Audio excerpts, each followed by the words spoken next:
Yeah, I'm gonna have to scroll through here. Okay, so let's start with the basics. Why in the heck do we need to do summer pruning? Because I hope um,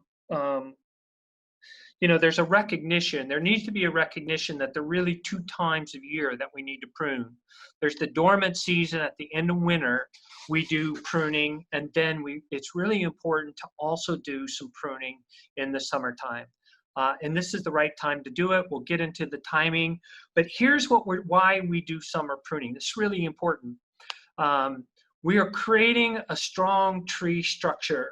This is really important, especially when the tree is young. We're allowing additional light into the tree canopy and airflow through the tree to reduce humidity and try to resist disease in our trees. We have to periodically make sure that we're taking some either damaged, diseased, and dead limbs out. This is a great time to do that. They show up like a sore thumb around all the greenness. You can get them out quickly. And I'm going to talk a little bit about improving the fruit. The quality and the quantity of the fruit is another reason you want to be doing some pruning for more mature trees in the summertime.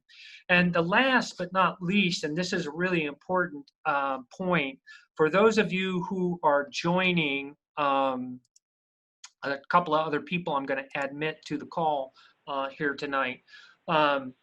This is the time of year that you want to control the size of the tree. So it's important to note here as I go to the next slide, for young trees, you're creating, 1, 2, 3 years old, non-producing trees, you are creating and defining kind of the overall structure of the tree. And you can still be doing that in the summertime and controlling the structure of the tree. You certainly are removing suckers. We'll get into that in detail. Water sprouts, we'll get into that in detail. And as I said, the damage and disease. But for our older trees, right, now our fruit producing trees, we like to call them, so years 3 plus, you will quickly determine that, gosh, pear trees go really fast and they can get really tall and way beyond your ability to maintain the size and harvest. And so this is the time of year to control that. We'll talk more about that. The other thing that I will tell you is, again, especially with pear trees, but also with apple trees, they start to fill up. They look like a ornamental shrub almost. They got so much foliar growth in the inside. You can step back and go, well, how's air flowing through that tree? And it can get so thick, that air cannot flow through that tree. And that's very problematic. Problematic for a lot of reasons. A, there's not light getting in there and allowing fruit to develop. And B, we're blocking this nice flow of air. And so you're a little more at risk of some of the diseases that come with high humidity in a tree. And certainly it is a little bit more difficult to do because of the fruit load and the tree size, but we'll talk a little bit more about that as well. So timing of summer pruning is actually pretty important. So what you want to be doing is you'll want to do this summertime pruning when it's good and hot. That's the key to remember, when it's good and hot. Late July through early September is the right time to do this. And the reason is, when you do dormant pruning, this is a really important construct that I don't have on words on any of these slides. So remember this, when you do pruning in the wintertime, late winter, each cut that you make, you are really invigorating growth. You are getting the tree because there's all these calories that are coming up the trunk and reaching out to the branches. All that sap is coming up, and when those calories hit the end of a tipped branch, it's going to have a lot of excess energy, and it's going to have a real strong reaction to that. So you are invigorating growth when you prune at the end of winter time. On the flip side, what you're doing in the summertime is it's really hot, the tree's sort of, you know, at the 21-mile mark in a marathon. I mean, it's pretty hot, it's exhausted. And let's say that's why it's such a great time to manage the height of your tree, because if you clip it when it's good and hot and sort of tired already, it will just harden off and say, man, I'm not gonna send up any sprouts up there. Now, truth be known, you probably will get a little bit of reaction from most cuts, even in the summertime, but not like you will where it has all this excess energy in the wintertime. So it's really important to get that idea.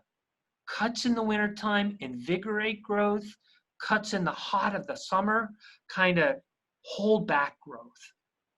So from a water sprout standpoint, I will tell you this. It becomes pretty easy to see, and you'll get to recognize water sprouts the more you do this. And water sprouts can be removed anytime, and I'll show you some pictures of that. But you don't have to wait till the heat of summer. Early summer, anytime you can remove a water sprout. But the one thing I also want you to remember is that avoid wet times of the day, of the week. So if you know it's going to rain that day, like there's a storm forecasted for the day, but you really want to get out and do some pruning, I would encourage you to kind of schedule it on another day. And if it's wet, that the tree is wet, don't do any pruning. Or if it's just finished and you still see signs of dampness, it's not a good time to be doing your pruning. When we're growing fruits in your neighborhood orchard, we just have to keep in mind bacterial growth. Fruit trees are a bit prone to it, unfortunately. So we have to minimize the chances to spread that. And we do that by keeping our trees as dry as possible. And that's part of the reason we prune. So we can get airflow for those trees and it'll keep your leaves dry. You know, on a humid summer morning, you walk out into your orchard, you've noticed your leaves are wet, they're moist. And that's why we really love the early sunshine on those leaves. Is some of the most important sunshine. So when we talk to new neighborhoods about where to plant the orchard, boy, if we can get some summer sun, if we can get some morning sun on those trees, that really helps quickly dry up those leaves in the morning. So again, when you're doing pruning, avoid moist conditions. All right, so when we're doing summer pruning, are we pruning all your trees in your little neighborhood orchard? Probably not. And no, the answer is no. Not if you've got peach. You really leave your peach trees alone. What we're really focused on, friends, are apples, pear, and Asian pear. They all grow on a central leader. These are the trees that you need to do some cleanup. Okay, so that's all you're focusing on. Now, let's talk about what you need to make this happen. I've intentionally bolded the things that you just can't do this without a few tools. So you've got to have the hand pruners right here. You're going to need a set of these. We provided each orchard at least one in a bucket. If you've transitioned into taking responsibility for your orchard away from somebody else that has decided to pass it to you and they didn't pass the bucket, I'm going to provide a name and an email address at the end of this presentation, and I want you to send her an email, Mary Jane Myros. Mary Jane, would you say hello and they can see your picture, hopefully, to unmute and say hello? Hi all, I'm Mary Jane Myras. I'm the new Community Engagement Coordinator for the Giving Grove. All right, there you are. You can see her in live here. All right, thanks, Mary Jane. She's going to become a really important resource to you in terms of engaging the community around the orchard. So Matt and Carter are focused on teaching the skills of growing healthy fruits Mary Jane is going to be focused on engaging the community, and helping you with that, coaching you through that. Uh, okay, so hand pruners got to have.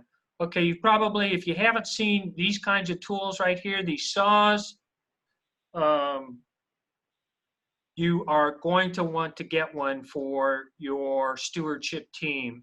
Once the limbs get to be a little thicker than your thumb, once they get to the size of your thumb, they get really hard to prune out with a pair of pruners. So we would encourage you to get a good saw. And you can get a Corona saw or a Silky. I have a Silky saw. They are a bit expensive, but they really cut big branches, almost like they're butter. And Corona makes a great pruning saw as well. Most of the nurseries have those. Planters, lots of the nurseries have those. You can find those in a lot of places. Now, pole pruners are a real expensive tool, and like, 125 bucks to buy a pole pruner. So we have them to borrow. And I suspect in our other affiliate cities, each of the organizations will have all of these tools to be borrowed, so that you don't end up having to buy them yourself. But pole pruners do allow you, if you don't want to get on a ladder, to get up high in a tree without getting on a ladder. Limb spreaders are something if you're growing pear and Asian pear, apples too, but particularly Asian pear and pear that like to grow upright. You probably know what I'm talking about. You have to get these limb spreaders in, and this is a great time to do it when you're doing your summer pruning. You can bring these branches down, put these in place. We'll talk more about that. When you make cuts, you always want to sanitize in between trees. So always have yourself a container, a little spray container of isopropyl alcohol. We recommend 70%. If you've got blackberries, you're going to want tight tape. You can get that from us. And always, these darn pruners can take off a finger. So make sure you're wearing gloves. And if you're pruning above you, make sure you're wearing safety glasses. All right, this is really going to become increasingly an important tool for everyone that's growing pear and apple and peach. So we're trying to establish in Kansas City locations where you don't have to drive all the way to our Kansas City Community Garden headquarters to borrow a ladder. We can purchase them for your neighborhood. We've purchased a lot of orchard ladders, but please don't use an ordinary step ladder for pruning in your orchard. They are not safe. I don't want to see anybody on an ordinary step ladder in your orchard. They are not safe. You can tell by looking at this ladder how this ladder flares out at the base. They're very, very wide. You can get them in a car. We've just ordered 2 6-footers, which isn't going to get you high in the tree, but it will get you up in the tree, and they will fit in a car. We do have 8-footers that you can, if you've got a SUV, you can get an 8-footer barely in your SUV, but you can. We have 8-foot orchard ladders in most of our locations to borrow as well. So borrow or purchase, and I would encourage you to use those, because if you're trying to do this without an orchard ladder, you're probably not spreading your limbs high in the tree, and you're going to want to do that. You don't have to do it, but early in the life of the tree. So once you get that structure situated, you never have to worry it again. You kind of got your structure, and it's a 25 to 40 year proposition. That's why you want to get these good branch angles established in the first few years of life. Okay? All right. This is also worth noting. Not everybody's orchard is flat.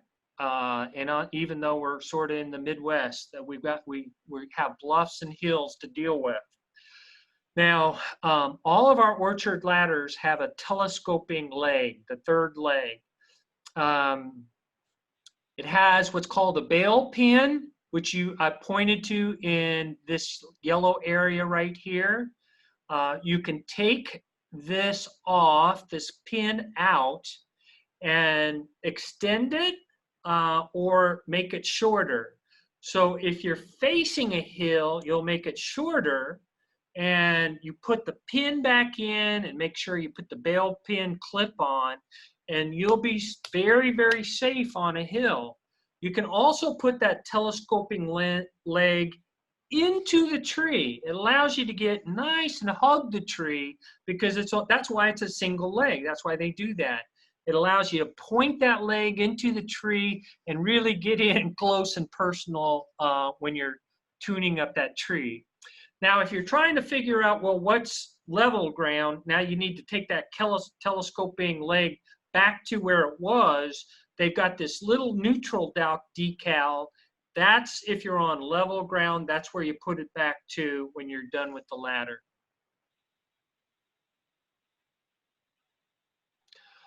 All right, now you're preparing to go out. Here's what we would encourage you to do. Get a bucket, put lots of limb spreaders in it, put your alcohol and your pruning saw in it, and get out in the orchard. When you do that, you're always gonna wanna do this, right? See Matt, hopefully everybody can see that. That's why we use the spray bottle, both sides of the pruner's quick, and you're ready to go. And then remember, again, in between each tree.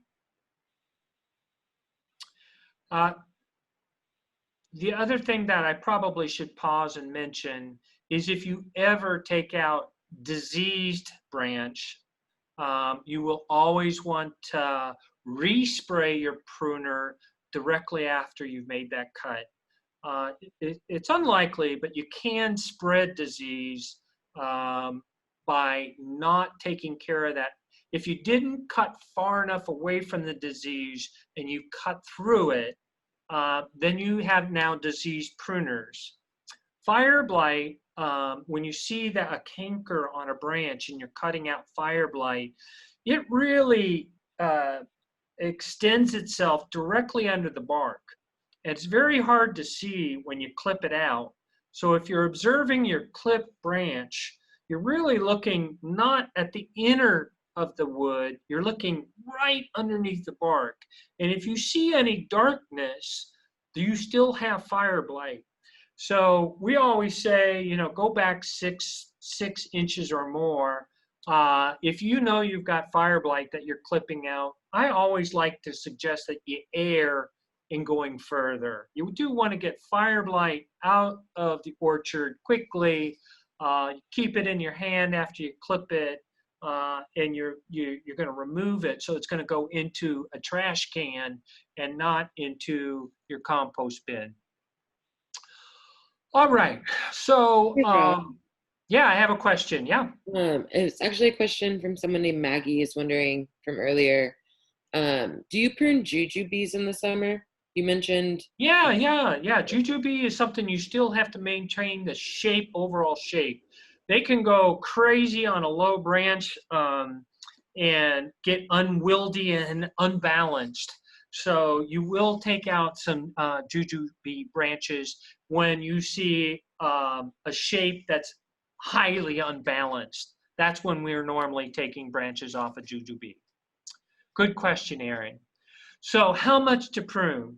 So if you've been through Matt's dormant pruning class, you know that in the dormant season, you're taking off quite a bit of wood. You can take off 15 to 25% of the wood, and on a peach tree, even more than that, 25 to 40% of the peach tree can be removed year in and year out. And on a peach tree, you really want to take a lot of wood out.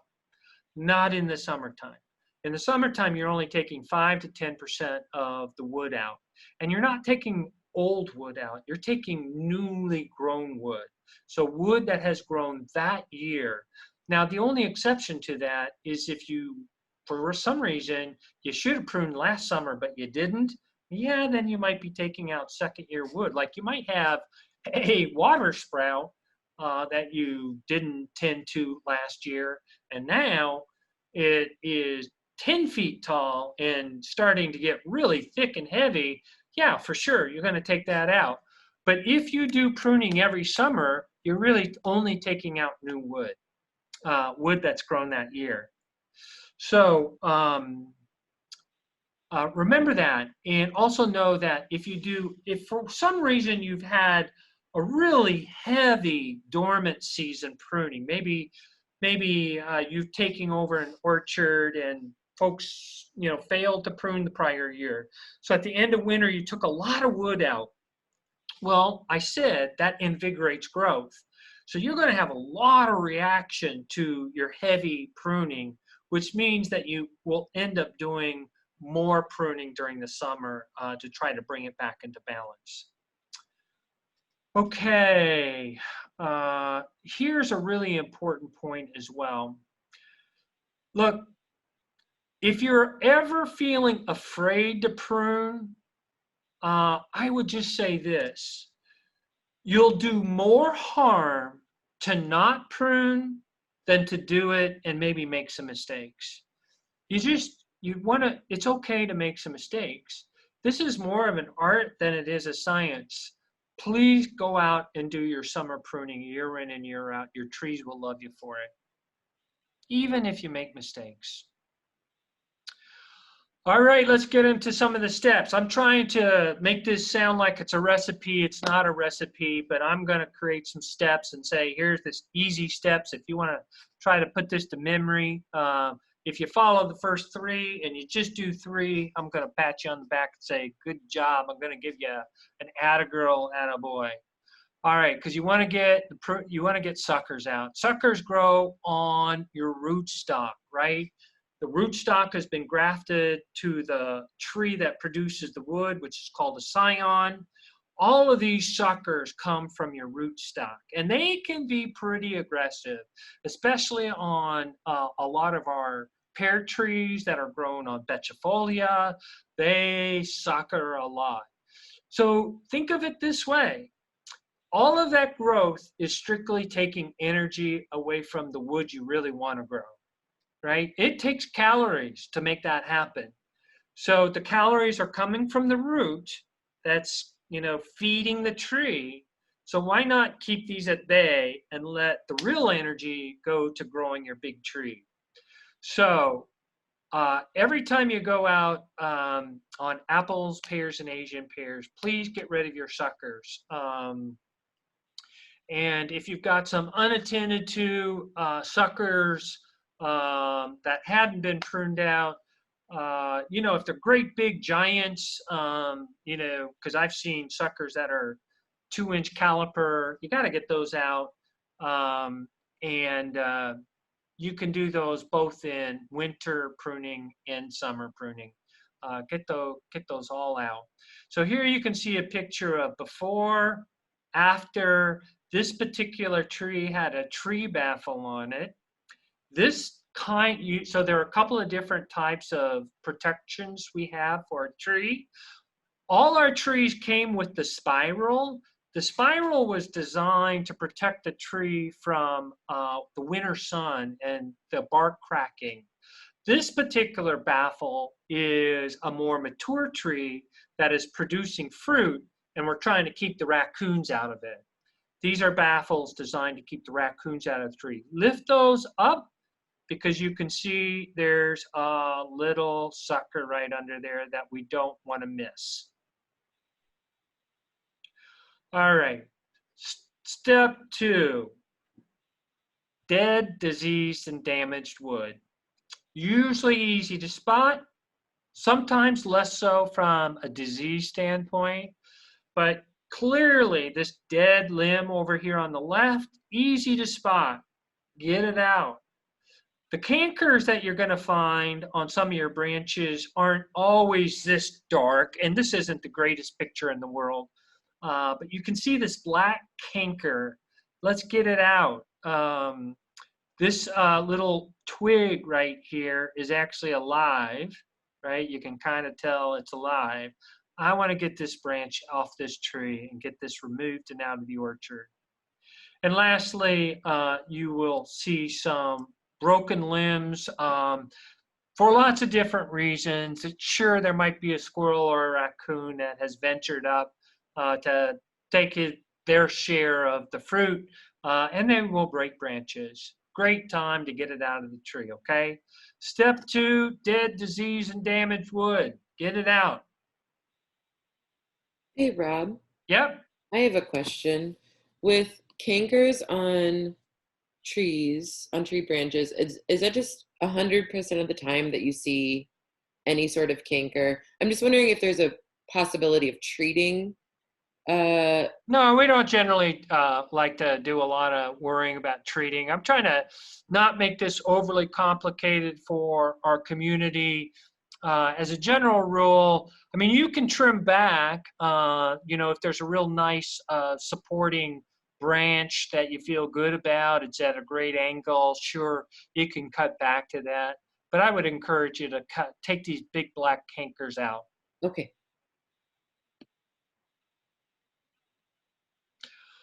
All right.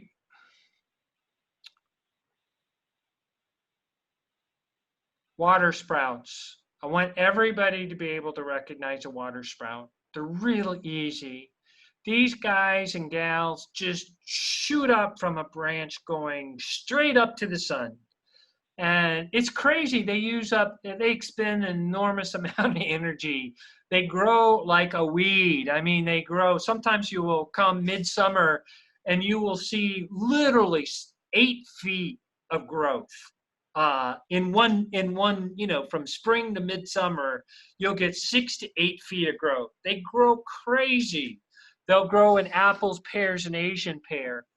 So you got a few options. And usually, like, here's a couple of pictures, and both of these trees were just full of them because these particular trees, someone got pretty aggressive in the winter pruning in a good way. That's a positive thing. So there was lots of growth. There was a strong reaction on these trees, and they got all kinds of water sprouts. So I don't want to overcomplicate this. You can take them back to the branch, sure. I'm going to jump to the point at the bottom of the slide. Do you want to take every water sprout out all the way to the branch? Probably not. And the reason is sometimes they make good wood for fruit. All right. So we can kind of coach and nudge these water sprouts into actually turning them into fruit producers. Sometimes you will just take a bud, go back to a couple of buds. And when I say a bud, usually you will see like a leaf bud, right? Like that. You see that? I think everybody, you can see my cursor moving in the middle of the screen, right? That actually represents, there's a bud there that happens to be a leaf bud. You'll see those buds way back by the branch. If you can keep a couple, what that will end up doing is there might be a couple of things might happen. The reaction may create a branch, or it may just create a cluster for fruit to start on. And it may take a couple of years where you got to keep kind of bringing it back to being just that, little area within a 6-inch distance from the branch to allow for fruiting to happen right in there. So you can keep a couple of buds on there. The other thing that you can do is you can sort of turn them into a part of the structure of the tree, right? If they happen to be going in an area that you'd actually like some new wood, you can remove a large portion of it and go to an outward facing bud. All right. So it's real important that everyone get this notion. So this is a point that I'm going to pause and I'm going to ask everybody, I'm going to explain it a little bit more. But if you don't understand what I'm saying, I want to say it enough times that everybody on the call, we have 26 people on the call, you all understand this notion of an outside bud. So here's the thing. I'm going to point to this particular tree structure right here. You can see that this particular, looks like an Asian pear, has been growing on a central leader, right? So that's great. We got a central leader going right here. So this represents the center of the tree, right? Now I'm going to point to this water sprout. Everybody, nod your head if you can kind of see the water spout I'm pointing to. Kind of nod, so yeah, okay. All right, now I'm going up here and notice this bud. It's a leaf bud. It's got a leaf right here, right? This leaf bud is pointing away from the central leader. It's not pointing to it. You know, the leaves on the other side of this branch are pointing toward the central leader. So this little leaf bud represents an outward facing bud. So if you clip just above that, it allows all the energy to go into that leaf bud and turn it into a branch. So it literally can create a branch there to begin reaching away from the central leader. So it's a way to control the direction of the next branch. So I'm going to pause. That's this notion of an outward bud, really important. Anyone doesn't get it, it's okay. Unmute and just say, hey, I'm not tracking. Fantastic. Okay, cool. Let's move on. Step 4. All right. Crossers. And there are a couple of kind of crossers that I want to bring to your attention. So right here, you got a perfect example. I got this photo just a couple of days ago. 2 branches touching in the orchard, right? One tree, 2 branches rubbing. So what happens when we get just a little bit of airflow on a windy day? Scratch, scratch, scratch, scratch, scratch, turns into like a saw. You're going to get a wound. And anytime I got a wound, I got the potential for disease. So a really easy step, anytime you do some summer pruning, please make sure you get rid of crossers and anything pointing to the inside. So we just talked about outward facing buds, but if I get a branch, now on this particular photo on the right, you can see my central leader and you can see what appears to be a branch, and it's starting to go toward the center of the tree. Well, that's no good. If I let that branch go for 3 years, in the 3rd year, it'll be on the other side of this tree. Literally, it'll be on the other side of the tree. It'll be 2 or 3 inches thick, and it's clogging up airflow. It's like hard to prune around. You want to get it the heck out of the tree. So inward faces branches is something that you always want to get rid of. Okay.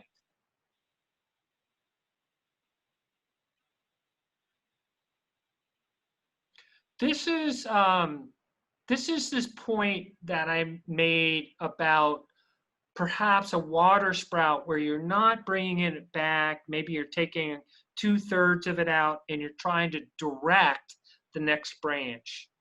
On a young tree, this is when you're beginning to define the structure of the tree. So you can find a branch that has, gosh, this is starting, it's like the Asian pear and the pear, right? If you've got them, you know this is how they love to grow. They love to grow. They kind of go out and then they go straight up. It's like, no good. Okay, I'm going to force you to go back outwards.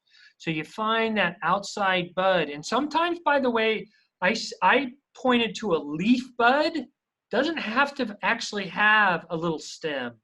You can usually see a little bud on a branch, and you can close your eyes and sometimes just rub your fingers all the way around it, and you'll feel a bud. You can find them just by touch. And when you clip, and this is a great photo kind of image or diagram of how that cut should be. It's right at about 45-degree angle, so it's not flat. And the point away from the bud, the farthest point away, is the farthest part of the angle, right? So this distance between here and here, the bud and that cut, should be about 1/4 of an inch. That's a great cut. So if you cut it like that, you'll get all these calories. The sap is still coming up and flowing to the out end of the branch, and it'll have too much energy there. It'll take that little bud, and this is what will happen. It'll create a budge now pointing out. And sure enough, it will probably then ultimately point up too, and then we'll do the same thing the following year.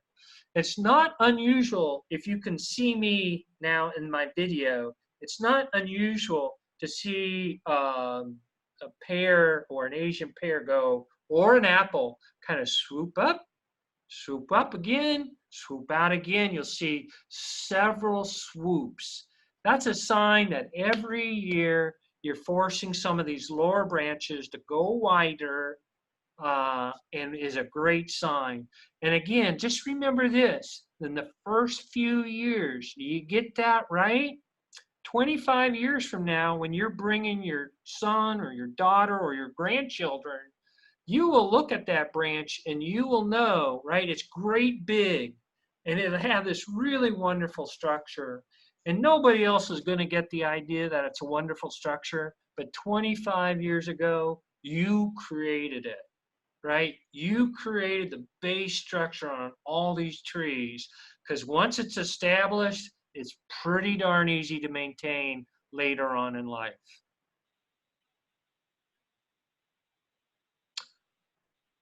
All right. Now, this is for those of you on the call who have a little bit more mature tree, fruit producing tree. This is good to know, that what you will end up doing is trying to you'll just get lots of growth as these trees get more mature, and you can tip some of this new wood back to get more fruiting wood. You could just let them go, but the fact of the matter that is, if you cut your new wood back on, so this is the tip of an old branch, and you can see, what is that, at least 3/4 inch, right there, that's probably 3/4 inch. So this is all new wood. So it's a little bit hard for me to count, but if I were to count these leaf buds, I can kind of see one there, and here's one. Oh, and here's a third, right? So if you go back to 2 or 3, in this particular case, we've gone 1, 2, 3 leaf buds back and made a cut. What you're trying to promote for the following year is you'll start to see the energy is going to create fruiting buds, and you'll see it happen. And in between the stem of the leaf bud, you'll see a fruit bud start to develop and swell toward the either the end of the season or the beginning of next season. And what you've done is then you've just created really a fairly short branch that should end up having a lot of fruit on it. And yet we've got a fairly strong branch right in here to bear the weight. So, if we end up with several more apples as a result of 3 clusters that you're going to thin to 1 to 2 fruits, you're adding, 3 to 6 pear or apple. All right. So good little tip for those of you who have more mature trees. All right, step 6, controlling the size of the tree. These are two Asian pear tree that are beside our building that both were planted in 2013. Last year, we pruned this back just so that I could take a picture this year and say, look at the difference, right? This tree is much easier, and unfortunately, the picture's not clear enough, but if it were clear enough, what you would see is all the fruit is picked on this tree, but from here up, it has zillions of fruits on it, has too many fruits on it. It wasn't really thinned because we didn't get up on the ladder and get it thin, because that's kind of a painful process to get on a ladder just to thin your fruits. You should do it, by the way, friends, but it didn't. So this is the time of year to control the size of their tree. You can get in here and top these trees and control this thing down. So the following year, everything can be reached with the pole picker. You'll pick all your fruit without getting on a ladder. Okay. Now, once you do that, you do have to kind of stay after. It's not like once and done. But because you're in the heat of the summer, it won't have a super strong reaction to that cut. It's kind of tired. The tree is tired in July and August and September. So you won't have a strong reaction. So you can see this, we topped around 12 feet. This still has an additional, really, in my mind, it's closer to 6 to 7 feet that we need to take. We will top this tree this year. Hey, Rob, Yeah. there's a question in the chat from Mary Jane.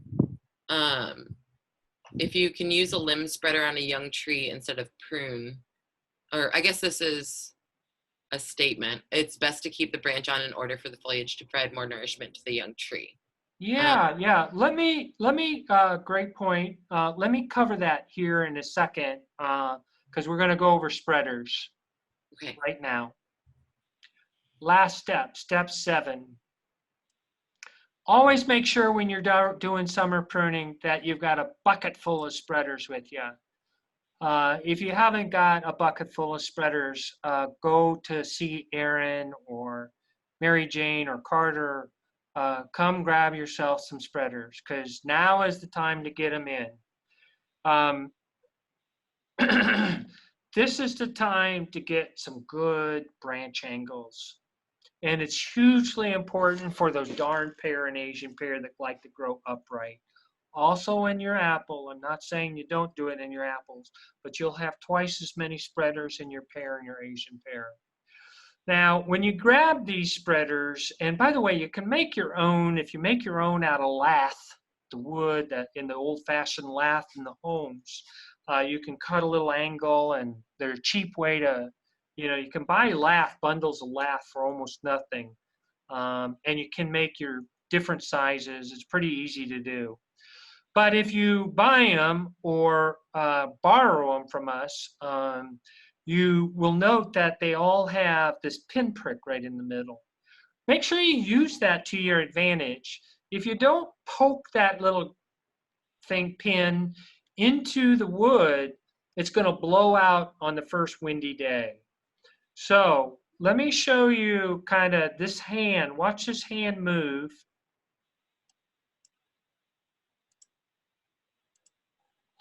Puts the base in the branch, pushes down to a great angle, hand goes up, pushes the little pin into the center leader.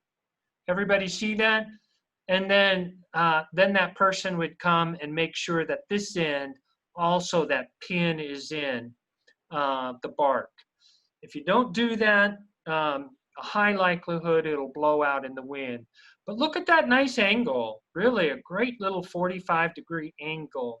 When this wood is only a quarter, 3/8 to a little bit more than a 1/4 inch, it's super easy to put these in. And now's a great time to do it. You leave it in for a full growing season, take it out. because that branch will not move when you take it out after a season, and then repurpose that spreader for another branch that you need it. So please don't ever throw a spreader away. When you're done, you feel like you've got a great structure, bring them back to the Big Garden or Gateway Greening or Kansas City Community Garden so we can repurpose them. But you'll use them for a long time before you bring them back to us. And they do tend to get a little bit more brittle, and some of the Ys actually break as they get a little bit more brittle. Let's see, anything else? Yeah, so the point here, the last bullet point, I think it was what Mary Jane was trying to point out. This, sometimes you will get a water sprout that grows, especially from the central leader. It'll just go like straight up. You can actually bring that branch down and turn it into a branch. Normally when I'm doing that, I'm putting, it's a kind of a two-step process. I'm usually putting my spreader in, getting a good angle, and then I'm usually tipping that branch to an outside bud. So now not only because there's so much growth on a water sprout, it's usually you've got like a lot, 36 inches, 3 foot to more, right? So when you pull that water sprout down, go ahead and tame it a little bit by doing a tip to an outside bud. And then not only will that branch hold after a full season of growing, but then it's going to create a branch and want to go out again. So great way to create a branch. Oh, okay. Don't need to see that again. All right, so those are sort of the 6 or 7 steps to summer pruning. It's not rocket. This is not rocket science. I just encourage everybody to get out there and get after it. Get those suckers. Get a high percentage of your water sprouts out. If you only do that, we could celebrate. But do some shaping of the tree as well. And remember this. This is Matt. And I'm sorry you don't get to listen to Matt tonight. He's way funnier than I am, and way smarter. But I love this next slide that he came up with. This next slide shows you the importance of this good angle, right? So these are the good angles, what we're trying to demonstrate. But it's one thing just to say, well, sure, we say it's a stronger branch, but let me show you. This is so cool. I don't know where he came up with this, right? Look at this. Okay, on the right, a really acute angle for Sarah Holmes and my teachers on the session tonight. Acute angle right here. Look at this occlusion in this branch structure, right? This is weakening the structure of this branch. It's occluded bark versus this really nice angle. Look how clean it is in here, right? This shows you the inside of the body, right, for our biologists and why we want these nice 45-degree angles, okay? Gosh, man, thank you for this slide. Okay, last thing here, when you make a cut, and remember, you're not doing a lot of cuts this time of year from your central leader. You're not making a lot of cuts. But when you make a cut on your central leader, remember this. You see these wrinkles in the bark skin? It's called the branch collar, right? That branch collar is a no-cut zone. Cut right on the outside of that. This collar will help that cut heal if you cut right on the outside of it, okay? So ignore what you read and watch on YouTube, because So many people are, should make this a nice smooth so that you can't see any bump there. Oh, that's so wrong. Okay. So keep the collar intact.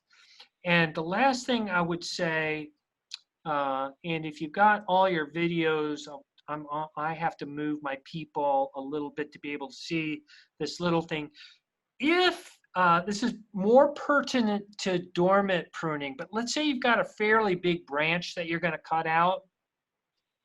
Anytime you've got a big diameter branch, you've got a lot of weight on that branch. And when you're trying to cut through, if you're just trying to go from top down, what can end up happening is so much weight, you won't get to the bottom of the cut. It'll break before it cuts all the way through. And as the tree, that heavy branch breaks and starts to bend down, the bark is the last thing holding on for dear life, saying, no, no, no, no, I don't want to give up. Right? And then it tears, right? And it will tear back and create a wound. So to prevent that from happening, go out on the branch a little ways, make this first cut, a real little cut at the bottom of the branch. Now take that out. So if it tears, it's only going to tear right to there. But I'm now got a short little branch without a lot of weight, and now I'm just going to make my third and final cut. And you won't get any tearing because you don't have that weight. All right. All right, we're almost done. I don't have a lot of details on blackberries because it doesn't have to be complicated. I should have put a poll in here to see how many people have blackberries. But here are the very important steps if you are a blackberry grower. A, right? If you're growing blackberries and we helped you put them in, we helped you put in a trellis, right? So there are two sides of every trellis, and you should have 2 wires. And remember, I'm going to jump to bullet point 4 first. Each year, I want you to encourage growth to the opposite wire. So it will help you keep track of what you're removing and what you're keeping, because blackberries grow, the fruit grows on last year's cane. So the first year, it's called the primo cane. It's a 1-year-old cane. And as that 1-year-old cane, green cane, you can see how green this is, right, in this middle picture. On the left picture, you can see that this time of year, it's starting to take on a little color, but it's still very, very green. You grab that, put it to the whatever side this year's new canes are going to, and you get some green tape, which is available on the internet and at every nursery. You can buy this stretchy tape so that as that cane gets fatter, the tape will stretch with it. And you tie it right there to the wire. And then after you've made this little tie, you do this. You go out, directionally 6 inches and snip it. All right. Now, here's what's going to happen. It's kind of fun to watch.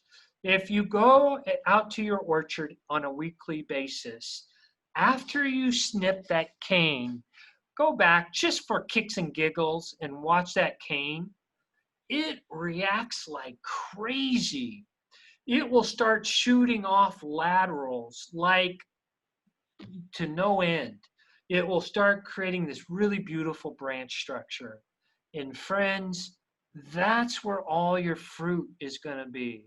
The fruit doesn't end up growing on that cane. It ends up growing on those laterals.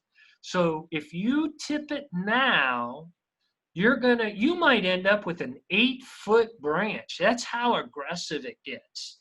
Literally, some of these branches will be 8 foot long by the end of the growing season. Now, so what you have is fast forward. So you just did that. It's August. You just made that. And you've got these great big branches, right? And you've had fun watching them grow. Next dormant winter, like March, mid-March, you will go out And what you will do is you'll do one more pruning cut. All those branches will get cut back to about 14 inches. Then what happens is you will have enormous amount of energy in that short lateral to produce so many blackberries that your entire neighborhood and community and school and church will just be silly. They'll have so many blackberries to eat, right? If you just follow those simple steps. Tie it to the right side, tip it this time of year to get your fruit branches growing, and then next spring, and by the way, I forgot an important step right here, bullet point 3, right? You take out everything that produced fruit this year, you remove. All right, I failed to show, I should add a picture to this slide. So all the canes that produced fruit this year, you remove down to the crown of the plant.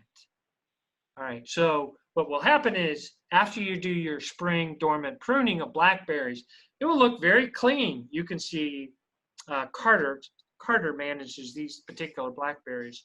You can see what a beautiful pruner he is, right? Everything going to the left, everything's trimmed back. These blackberries are happy, happy, happy. All right. Oh, whew. Yeah, we watched that. All right. Not a lot of time, not a lot of slides because it's not that complicated. So if you want a copy of this presentation, introduce yourself to Mary Jane at kccg.org. Send her an email, say, ooh, I would like a copy of that presentation. We'll send it to you in PDF. The file's way too big to send any other way. Hopefully you can transpose your notes onto it and have something to share with your students, your family, your friends, and your community. All right, now, before you sign off, don't leave me. I got one last thing I want to do. First of all, I want to pause and say questions. Any questions from the audience? Everybody unmute. Everybody unmute. All right. Somebody's got to have a question. Sarah Holmes, question? No? I have my hand up in the participants. This is Yeah, Maggie. Hi, Maggie. Hi, how are you? I'm beautiful. How about you? Good. So I have young trees and they're growing well, which is great. Yeah. And I'd like them to be small, like 8, 12 feet eventually. Great. So as they're approaching 7 feet, 8 feet tall with their central leader, would you recommend I do any topping at this point or give them some more time? Give them some more time. Yeah. Okay. I drive by your trees every day. And I'm like, my family is so tired of me saying, oh, those are cool little Giving Grove trees. So yeah, they are very happy. So good job. They look wonderful. They look very happy. You must be keeping the watering up because the foliage looks great. Yeah, let them go. 7 or 8. They still got some growing to do before you decide to top them. But it's your call. It's your decision to figure out how high you want them, and you're in charge. So when they start to get to a point where you're going, ooh, they're getting a little high, then you'll know. To do it right, you should get a ladder. Borrow a ladder, get the ladder out there, bring it back down, and keep it at a size that you like. And did you say 12 feet? I'm sorry? Did you say you'd like to keep them at 12 or below?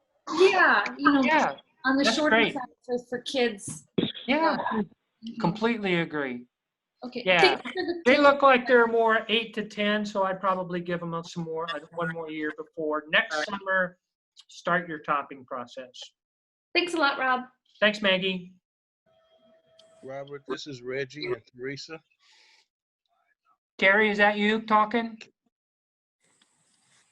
This is Reggie and Teresa. Can you hear me? Yeah, Reggie, talk up, but go ahead. What's your question? Okay. We have 2 European pear, 2 Asian pear, and 2 apple trees Yeah. in our orchard at Righteous Roots Garden. Okay, Uh, great. One, we had help. We had a couple of the other master gardeners, and we were teaching class when we were doing our pruning during the dormant season early this year. Great. I think we did it in like February. Yep. We got a lot of growth. We got a lot of fruit on everything except one of the pear trees and one of the Asian pear trees. They Yeah. had a lot of leaves and not a lot of fruit. Okay. On the other ones, we had a lot of fruit and a moderate a lot of leaves, so we had good airflow and the fruit is good. Yeah. However, I'm wondering about the ones that grew a lot of leaves and not a lot of fruit. Okay. Sure. So a couple of thoughts here. One is, one thing I'd like to just throw out there is that a lot of our fruit trees do like to be biennial in nature. They will, don't you remember the 2 Asian pear that I showed you a picture of and we had topped one? They've gotten out of sequence. So what happens is they produce enormous quantities of fruit and they are exhausted, right? They put so much energy into producing fruit. They're a little tired, so they won't put on a lot of fruit buds. So the following year, they will put on, I'm gonna say, 15% of what the prior year did. They'll produce from fruit, but nothing like they did the year before. And that next year, they'll reserve their energy, and then the next year, they'll have tons of fruit again. So a lot of our fruit trees will begin to operate like that. There are a couple of things you can do to manage that. One is if you get really aggressive in your thinning, you will help the tree conserve energy. Um, your peach trees don't have a tendency to be biennial, but your apples and and not all of them, but certain varieties have a more propensity to exhibit that. So they get tired, and just Reggie, kind of, let's see what happens next year. My guess is the one that didn't produce is going to have crazy amounts of fruit, and those trees that had crazy amounts of fruit this year won't have a lot of fruit on them. That would be my guess. But remember this, in springtime, one of the best things to do is to make sure you do thin your fruit. If you can see me in your video, I can see. for peach trees, you want to be able to take a wide set of fingers and make sure peaches are at least that far apart. In an Asian pear, we recommend an pear that grow in clusters. They will grow in clusters of 4 to 6 or 7 flowers. And if you bring those back to 1, I usually do that in 2 steps. And yep, that does take a little bit extra time and energy. But I like to thin down to my 2 favorite fruits and let those grow a little bit. And then inevitably what will happen is maybe one of them will get an insect bite or a bird peck. Well, my second round of thinning, I'll take the bird peck fruit off, and now I've got one last fruit.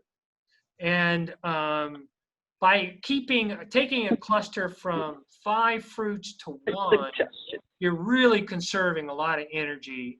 And if you do it, the earlier you do your thinning, friends, everybody listen, the earlier you do your thinning, the larger your fruit will be. Because each of those flowers will turn into a little baby fruit, and each of those baby fruits is trying to reproduce. And reproduction in a fruit tree takes enormous energy. So it's expending so much energy to 6 pair, so that the sooner you take those babies out and thin them, all of that energy in that single cluster is now going to 1 or 2 fruits. Those babies will get big, and you will see a distinct difference in size of your fruits. So next year, if next year is your first time, make sure you go out and thin. First of all, a 3-year-old fruit tree, those branches can't bear a ton of weight, so you could get some broken branches if you don't do some thinning. So do some thinning, those fruits will size up, and you'll be really happy. Okay, I have one more question. Sure, Reggie. Can I thin when they're in the blossoms or flowering stage, or do I need to wait until they are fruit? Yes, you can. You can thin at the flower stage, and then all of that energy. There is a tiny risk to that, especially with your peaches, in as much as they do require pollination, right? They need our bees to kind of help them do some dancing to pollinate, and so. And frost will kill a lot of flowers and fruit on a peach tree. So, you want to do that thinning on your peach last. Leave that to very end of the season, and kind of keep track of what Mother Nature is doing. And if we get a really early spring, get on that thinning early. And if you catch it at the flower time and bring the flowers back to just 2 or 3, you're going to have big fruits. Okay, do you have any recommendations for how we can get more cherries off of our cherry tree instead of the birds eating them? Yeah, couple of thoughts. Anything shiny that moves in the cherry tree scares birds for at least a few weeks. Okay. So don't put them in now. Don't put them in late winter. Wait till your cherry trees are you probably have noticed that they don't really eat a green cherry. Right. But once they start taking on a little color, they get smart. At that point in time, if you take some of your old CD collection, if you've got any music lovers that are part of your steward team, get some of those old CDs that nobody likes anymore and hang them in the tree so that they spin in the wind. And Right. just for a couple of weeks, that will scare the birds away. But not for long, but it will scare them for a little while. The other crazy thing that you can do is you can take some red marbles and hang some red marbles in your tree well before anything turns red, right? Okay. They're not the smartest creature, so they go after a marble and go, wow, no fun, don't like this. You kind of are trying to train them to go, yeah, this tree is full of marbles, right? I'll go someplace else. Okay. That's what they tell me. I've never hung any marbles red marbles in my tree. But movement in and around at the time of harvest season is when you want to introduce it. Just like people love to bring the scarecrows out, or the owls can be pretty productive around berries. Right. If you leave the owl in the orchard all year round, it does zero good, no good. Right. Yeah. You gotta move it or wait to bring it out until you got to harvest. Great question, Okay. Reggie. Thank you. Friends, thank you for what you do, for just, caring for other people, caring for your community, wanting to serve, right? In the world that we live in, it's crazy. People like you bring me hope, leave me hopeful that you know, we're on a trajectory here, and we're in kind of a rough patch. But thank you for what you're doing, and stay safe, and stay well. We'll see you next time. Thank you. Rob. Very good.